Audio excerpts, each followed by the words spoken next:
You know, it's funny. Every time I hear about, like, those giant tortoises that live for hundreds of years, it just blows my mind. It makes you think, right?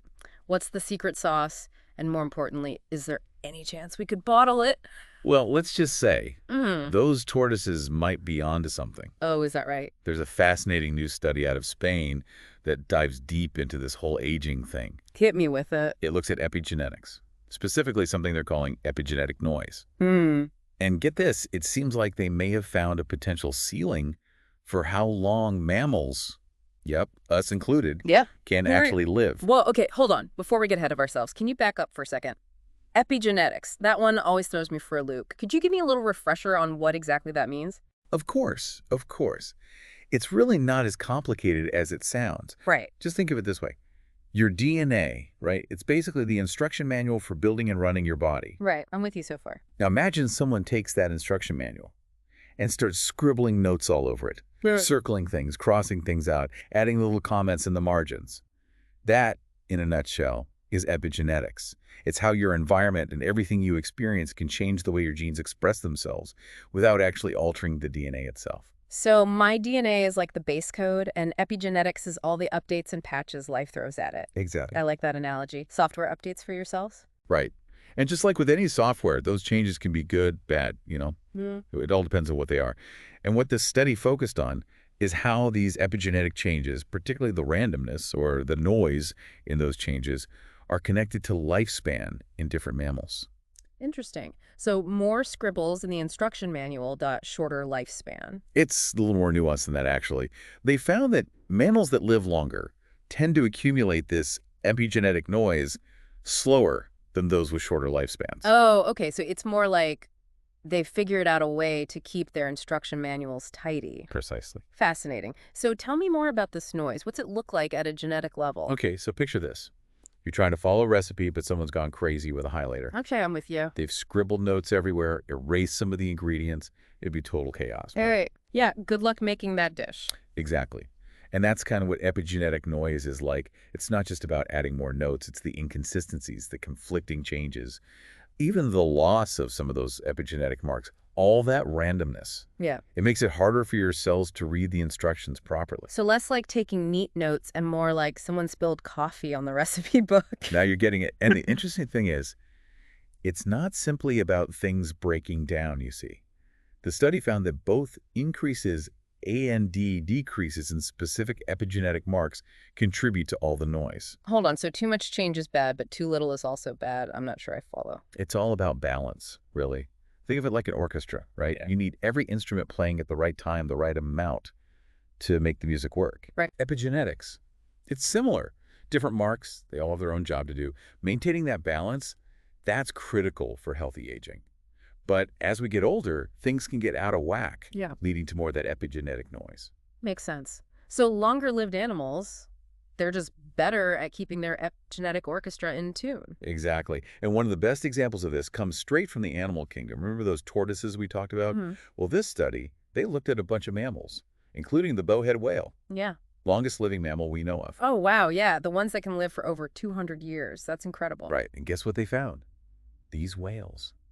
They show incredibly slow epigenetic noise accumulation. It's like their epigenetic orchestra is playing a really slow, deliberate symphony, keeping everything in sync for centuries. Wow. That's amazing. You have to wonder, is it something in their genes, their environment? What's their secret?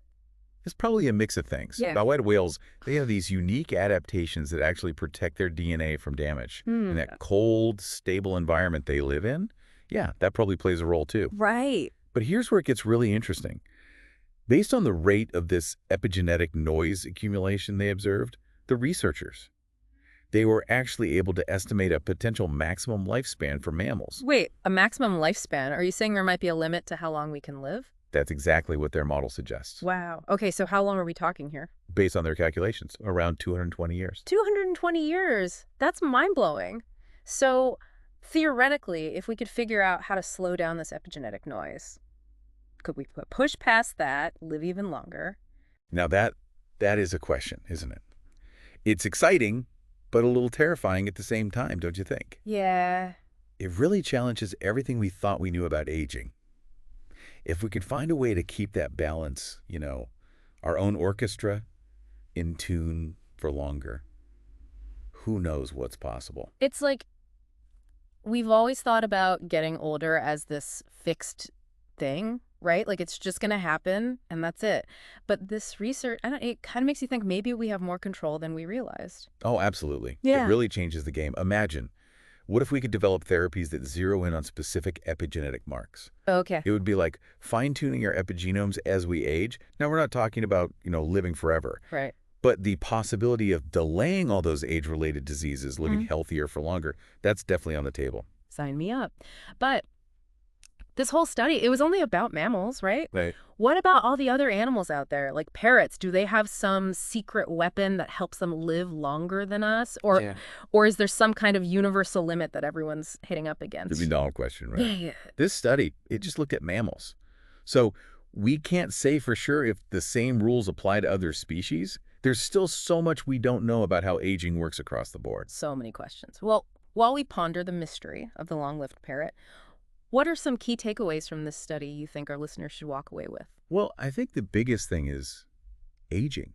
It's not just a passive process, right? It's not like things just wear out and that's it. Right. It's dynamic. It's influenced by our genes, our environment, even the choices we make. And while we're still piecing everything together, this research, it gives us a glimpse into the future. We may actually be able to influence these processes, Yeah. live longer, healthier lives. It does feel like we're finally starting to crack the code when it comes to aging, which is incredible, but it also opens up a whole new can of worms, doesn't it? If we Right. can really extend human lifespans, what does that mean for society? How we think about life and death? It's a lot. For sure. Those are questions we're going to have to grapple with as a society, especially as the research keeps developing. It's complicated, no easy answers. Mm. But for now, I think it's a good opportunity to just appreciate how complex our biology is and recognize the potential we have to impact our own health and how long we live. I love that. It's definitely a whole new way of thinking about getting older. I, for one, can't wait to see where it takes us. And for everyone listening, thanks for joining us for this deep dive into the fascinating world of epigenetics and lifespan. Until next time, keep those questions coming, never stop exploring, and maybe take a second to thank your own incredible epigenome for keeping things running smoothly, at least for now.